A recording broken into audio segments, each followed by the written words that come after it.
Peace and love, family. Peace and love. It's your boy Chris Enlightened coming back again with some more spiritual biddles. And today I'm going in on how big is your reality. Ooh, this is a good one, family. This is a good one. How big is your reality? Ooh. This is a good one because a lot of people's reality is real small. A lot of people's reality is real small compared to other people. I'll use myself as an example, and I only speak from my own level of understanding. I don't know about anyone else. I don't know about you, but I do know about me. I remember when me and my wife first hooked up when I was like 19 years old. And she asked me, she said, "What do you want to do with your life?" I said, "I don't know. I like it here in Cincinnati. I'm going to just be here the rest of my life." And she was like, "You want to stay in Cincinnati?" I was like, "Yeah, got everything I need. My mama here. I got a good job. I was working in the mailroom at Cincinnati Bell at the time. Thought I was balling. And I was doing better than most people at 19. And I didn't see anything bigger than that. My reality was so small that I thought I had it all. I took a trip to Virginia Beach and I came back and I said, "Baby, I'm moving. I don't know where I'm going, but I'm not staying in Cincinnati." Just by taking one trip to Virginia Beach for about 3 weeks changed my life forever. I went down to Atlanta about 3 months later, and 4 months later I moved because my reality expanded. And that's the same thing happens with your consciousness. If you're always accepting the programming that people give you, you have a small view of yourself in reality. But when you start learning new things, experiencing new things, going where different currents of consciousness is, your reality starts to get bigger. You start having dreams of grandeur. The possibilities expand for you. But if you're always going to work, coming home, cooking dinner, taking care of the kids, going to work, coming home, cooking dinner, taking care of the kids, your reality is going to be really small.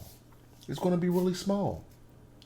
So I challenge you all to think beyond the parameters of what you've been brainwashed with or what you've been programmed with. Think beyond, and then think beyond that. Go so far with your thinking that it's so outlandish and sci-fi that it seems impossible. Because nothing's really impossible if you can conceive it. If you can believe it, you can conceive it, and then it will be. It's just as simple as that. I don't care what it is that you're using, looking at, playing with. It was once a thought. It was once a thought. Someone had to think beyond the parameters of what they believed or what they were aware of to create a video camera, to create the internet. You know what I mean? But they did it. They did it. Don't be complacent with whatever it is you have. Don't just accept that that's all that it is for you. I'm always thinking beyond what I've been programmed and brainwashed with. That's why I changed my name to Chris Enlightened. I didn't change my name like everyone else. They was using all these exotic names, Rahu, Imhotep, priest, all that stuff. That wasn't me. I was working on being enlightened. So that's why I changed my name to Chris Enlightened. And the parameters of who I was changed just by creating a new name of power. You know what I mean, family? So something as simple as changing your name can increase the parameters of your reality. Because when I started calling myself Chris Enlightened, I had to act and walk the part. I had to walk that walk, talk that talk. I had to start reading different things, doing different things, growing spiritually, really working on becoming enlightened. You know what I mean? And enlightenment isn't something that just happens and is over with. It's an ongoing thing. And my level of enlightenment isn't like some enlightened masters in a temple meditating for 40 years. I'm speaking on my own behalf of where I used to be and where I am today. I'm speaking on when I didn't have the eloquent vernacular and lexicons that I'm using today. When I was ashamed to talk in public because I was so street. You know what I mean? I felt verbally inferior to people. I started reading books.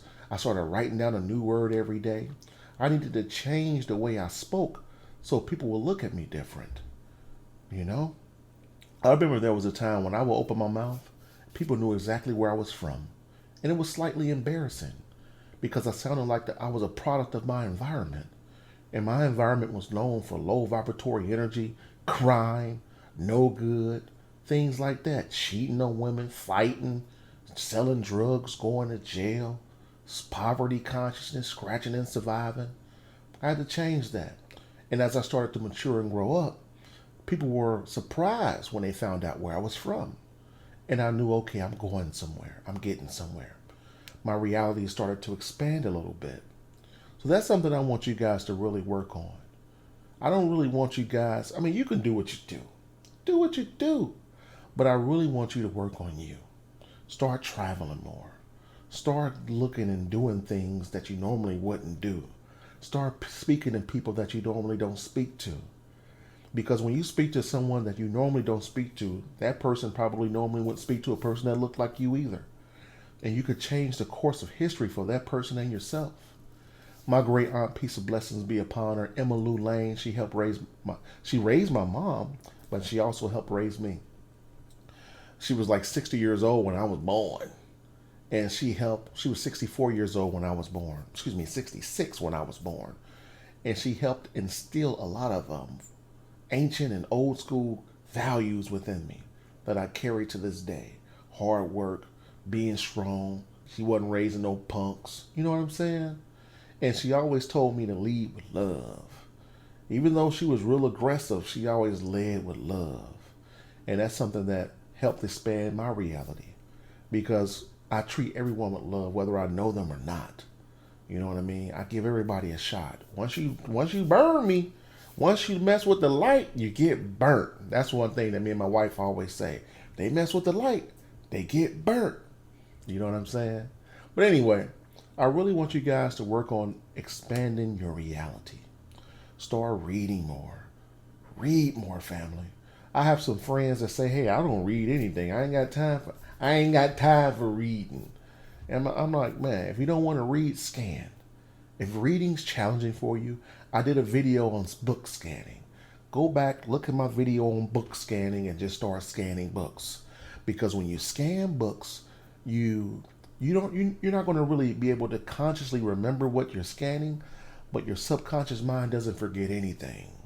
And you're just going to start getting smarter over time. You're going to have a sense of knowing things. Your reality is going to grow, and you're not going to even understand why. Your dreams are going to change.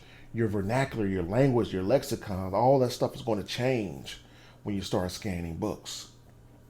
The same thing goes with traveling. I did a video on currents of consciousness. No matter where you go, if you live in Kentucky and you come to Cincinnati and stay there for about 5-6 months, you will change. You will authenticate to the Cincinnati current of consciousness. You may be more hands-on with things. You may become more city and things like that. I didn't understand currents of consciousness until I moved from Cincinnati down to Georgia. When I first got down there, I was like, man, I can't understand nobody down here. Man, what's going on? Everybody all country? What's going on? Everybody was calling me city boy for the first year. But after I authenticated with the current of consciousness down in Atlanta, when I came back home, everybody was like, man, you sound country. That's where all that stuff come from down south. Everybody did it down there. But I'm here to tell you, family, when you expand your current of consciousness, when you expand your reality, when you recreate the tapestry of your mental reality, different doors of opportunity will start opening up for you. Your life will change. But you have to see it first. No one can do it for you. You must make a choice. One thing that I've realized is, in order to get better and do better and want better, I had to know that better was out there for me. That's the first step right there. If you're anchoring your consciousness in negativity, that's all you're going to see in your life. Regardless of what you've been through, it's about what you're going to do next. Okay, family? Challenges help you evolve. And that's what this channel is all about. Coercing you and verbally imploring you to grow spiritually and evolve and want more for yourself. I'm not telling you, I'm not going to be able to teach you how to make $1 million, but I'll be able to help you make more or feel as if you're worth more. Okay, family? So on that note, it's your boy Chris Enlightened. If you haven't purchased my books, I don't know what you're waiting on. The Enlightened Taught, Poverty Consciousness, Wealth Consciousness, Dissolving Your Limitations. Those 4 books are key to you growing spiritually, family. It's just as simple as that. I wrote those books for you. I already know this stuff. I wrote the books for you. So on that note, family, peace and love. You already know what we out here doing. I'm out here winning.